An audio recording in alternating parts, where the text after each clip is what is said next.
The Palace of Versailles is regarded as perhaps one of the most amazing palaces ever created by a European monarchy.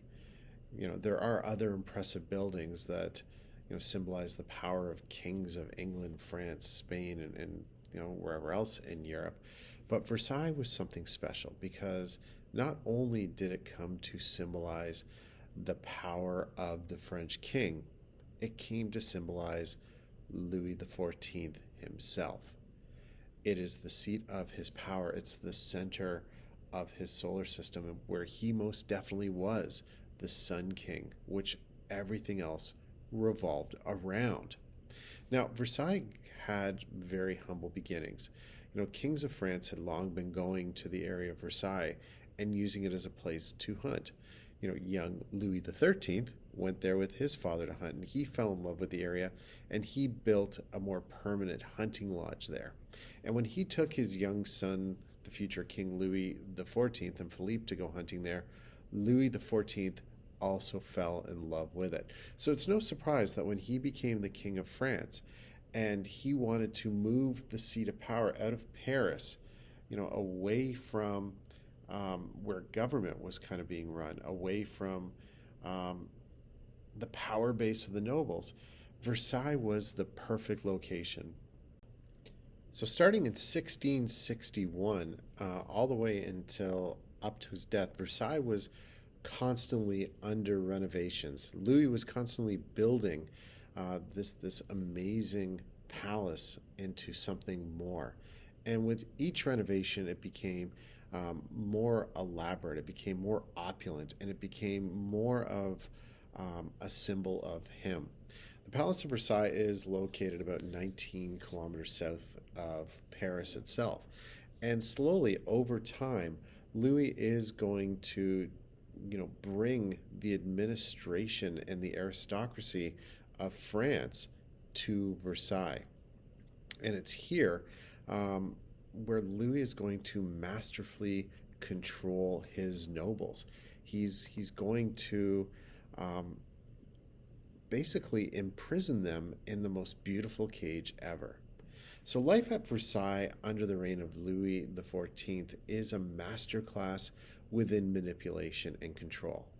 Um, you know, Louis strategically is going to orchestrate every aspect of court life to keep the nobles in check. He's going to use elaborate ceremonies, strict etiquette, and intricate social hierarchies. He actually has a book where the rankings of nobles were constantly being changed, and all of this is done to assert his authority. By bringing the nobles into his inner circle and keeping them occupied with all these very frivolous pursuits, such as extravagant balls and elaborate entertainments, he effectively diverted them away from political matters, and that he kept them loyal to him. You think about it. If you're too busy trying to ensure that you're keeping your king happy, that you are maintaining your social status, you're not going to be playing the politics of government, and that's going to allow for a more effective and efficient government to be run. Instead, your attention is going to be turned to that of your rivals. Louis began his day controlling the nobles, as every morning 400 of the most important or chosen nobles would be invited to watch the king's awakening. And it was this elaborate ceremony where the king's bed would be there. People would gather in. There would be curtains around the bed. And at the appointed time, the curtains would open up and the sun would come in through the windows and land on the king. And, the people would be there to witness the king open his eyes. Kind of by modern standards, this was, kind of weird because the king was sitting up. People didn't believe in laying back to sleep because they thought it would lead to their death. So they laid there sitting up. The king would open his eyes. People would rejoice. And right away, people were given the tasks of, doing everything from attending to the king's washroom and hygiene needs connected to that, to dressing the king, and it got you that proximity.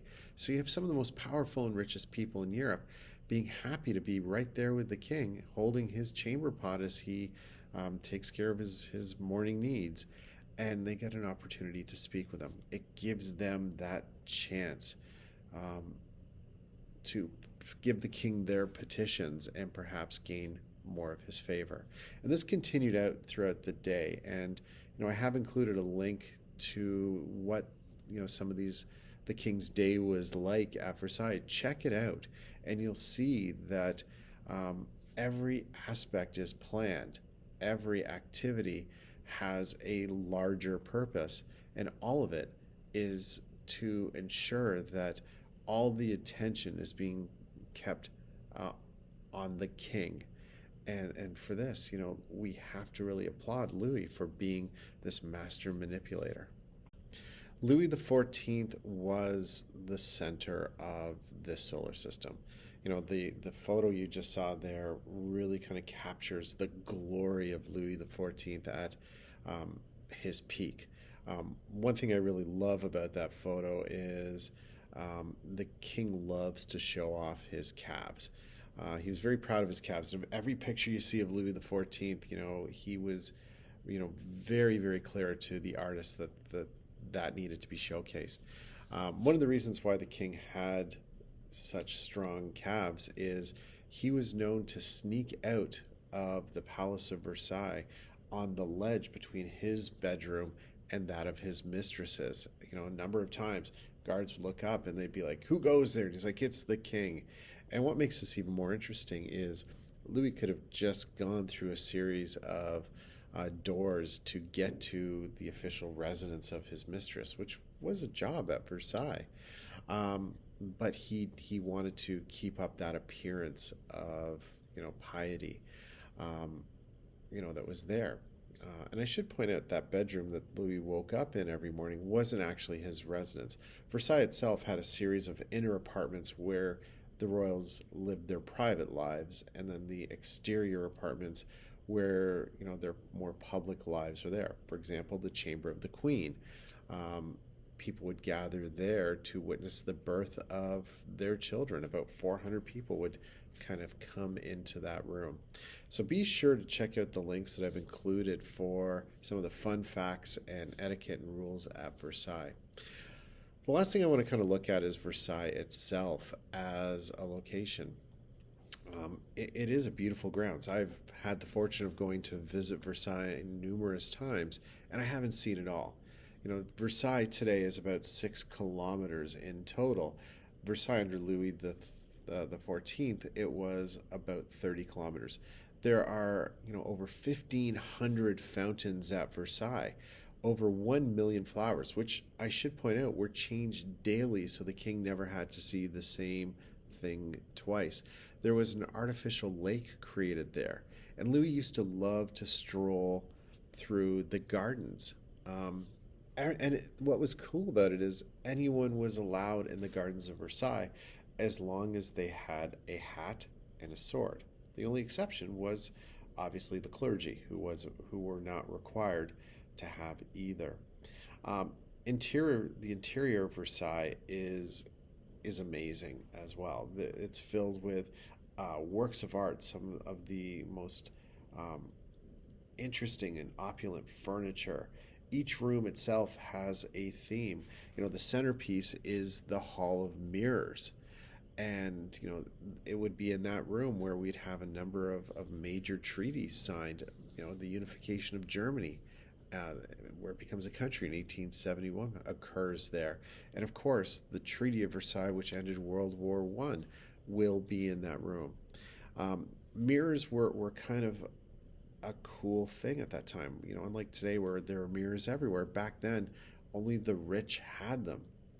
So to walk through this hall of mirrors showed off the wealth. And what was cool with the design of this room is, with the massive windows that were there, when the sun came in, the entire room, which is gold, seems to come alive. It sparkles, and it enhances this idea of the Sun King and his wealth. If you ever get the opportunity to go visit Versailles, I highly recommend it.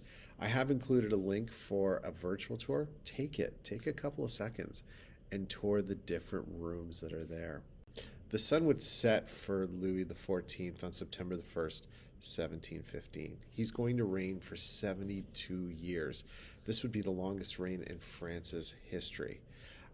It's also going to mark the end of an era of, absolutism.